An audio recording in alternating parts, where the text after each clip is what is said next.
بسم اللہ الرحمن الرحیم۔ وہ جس کی چادر میں سارا عالم چھپا ہوا ہے وہ فاطمہ ہے، وہ جس کے دم سے خدا خدا ہے وہ فاطمہ ہے۔ آج میں آپ کے سامنے فاطمہ بنت محمد جو کہ حضور صلی اللہ علیہ وسلم کی چوتھی بیٹی اور ان کو جنتی عورتوں کے سردار ہونے کی بشارت بھی دی گئی۔ آپ نبوت کے 5 سال پہلے پیدا ہوئیں۔ آپ کی والدہ حضرت خدیجہ الکبریٰ رضی اللہ تعالیٰ عنہ تھیں اور ان کے شوہر حضرت علی رضی اللہ تعالیٰ عنہ جو کہ حضور صلی اللہ علیہ وسلم کے چچا زاد بھائی اور اسلام کے چوتھے خلیفہ ہیں۔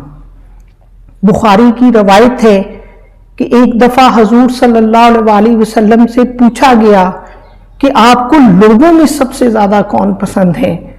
تو آپ صلی اللہ علیہ وسلم نے فرمایا کہ میری بیٹی فاطمہ۔ حضرت فاطمہ رضی اللہ تعالیٰ عنہ کی زندگی ہماری ماؤں، بہنوں، بیٹیوں کے لیے بہترین نمونہ ہے۔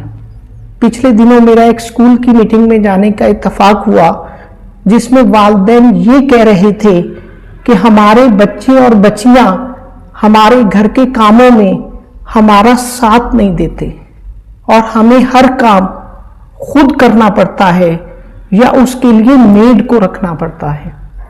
حضرت حسن رضی اللہ تعالیٰ عنہ فرماتے ہیں کہ ہماری ماں کنویں سے پانی خود نکالتی، ہمارے کپڑے دھوتی، ہم کو خود تیار کرتی، ہمارے باپ کی خدمت کرتی اور گھر کے سارے کام خود سر انجام دیتی۔